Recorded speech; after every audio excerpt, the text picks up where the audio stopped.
Hello and welcome to Ani's Short Stories. I hope you enjoy this story. I'm going to try and upload a new story each day. The Missing Thread. The bell above the door jingled softly as Holly Arnold stepped into the dimly lit shop. Dust motes danced in the slanting rays of late afternoon sun, casting an ethereal glow over the bolts of fabric lining the walls. The air carried a faint scent of lavender, undercut by something sharper, something wrong. She paused, her breath catching as her eyes adjusted to the scene. In the center of the room, sprawled across a wide cutting table, lay Mrs. Selina Stitch. Her lifeless gaze fixed on the ceiling, her hands limp at her sides.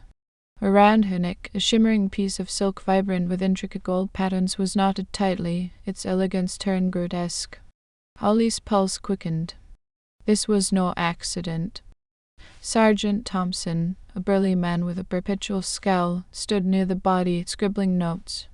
He glanced up as Holly approached, his gray eyes narrowing.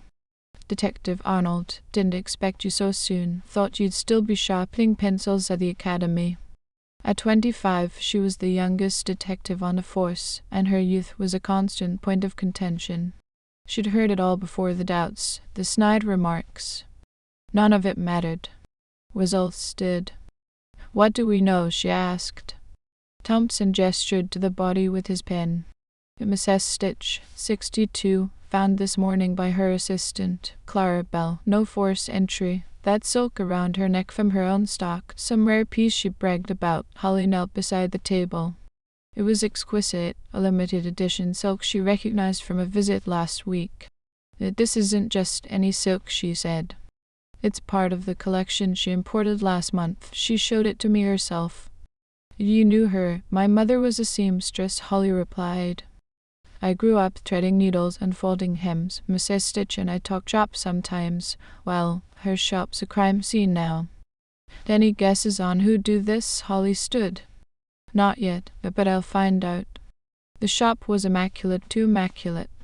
Shelves neatly stacked, scissors aligned, no threads out of place. Either Mrs. Stitch was fastidious, or someone had tidied up. Holly's gaze darted to the counter. An open ledger caught her eye, its pages fluttering slightly in the draft. She flipped through it: sales, orders, nothing unusual. Then a glint. A small, coarse scrap of fabric wedged in the spine. It wasn't silk, something rougher, foreign to the shop. She slipped it into an evidence bag. Next, she examined Mrs. Stitch's hands. The fingernails were chipped, broken. A struggle, then. Under one nail, a tiny thread gleamed, the wool blend distinct from the silk noose. Holly's heart leapt. "Sergeant," she called, holding up the bag, "have forensics analyze this. It might be from the killer. Thompson took it. You think she fought back? Maybe. Or grabbed something in her last moments as the forensics team arrived." The assistant was a fragile figure, her eyes red from crying, her hands twisting a handkerchief. "Miss Bell," Holly began gently, "tell me about this morning." "I got here at 8. The door was unlocked, which wasn't like Mrs. Stitch. She always waited for me to open up. I called for her, but then I saw her." Tears spilled over. Holly pressed. "Strange visitors, arguments." She'd been nervous. There were letters, angry ones, I think. She wouldn't let me read them, and a man came by a few times, asking about the new silks. He was pushy. Describe him. A tall, dark hair, long coat. Clara fished from a drawer. James Cotter, investigative reporter. Holly pocketed it. "Thank you." Clara, back inside, she noticed a hidden compartment behind the counter. Inside, a bundle of letters tied with ribbon. She untied them, scanning the words. "Threats. Stop selling the silks, or else." Unsigned, but furious. Someone had a vendetta. Dr. Patel, the medical examiner, arrived then, his face grim. "Strangulation's the cause. But there's more. Traces of a sedative in her system. She was drugged first. Drugged, then strangled. Premeditated. The killer had come prepared. A time of death, between 9 and 11 last night." She turned to Thompson. "We need to know who was here after hours, and who wanted her silenced." Holly interviewed Mrs. Stitch's circle, her estranged daughter Emily, who'd left after a rift over the family business, Harold Loom, a former partner with a bitter grudge, and James Carter, the reporter sniffing around the silks. Each had a story, a motive lurking beneath the surface. Loom was first. His apartment smelled of stale coffee and resentment. "I didn't kill her. I was here, working. Asked my assistant, why'd you part ways?" "She claimed I stole designs," he said. "Lies, I left to start fresh, and she hated losing control. Emily was next. I hadn't seen her in years," she said. "We fought about my future. She wanted me in the shop. I wanted my art. My alibi's an exhibition that night, then Carter. I was chasing a story. Stolen fabrics in fashion. Mrs. Stitch dodged my questions, but I didn't kill her. Checked my dinner with colleagues that night." His charm felt rehearsed. That night she returned to the shop alone. In a drawer beneath the cutting table, she found a second ledger off the book sales. Counterfeits, maybe. A motive took shape. Mrs. Stitch had crossed someone powerful.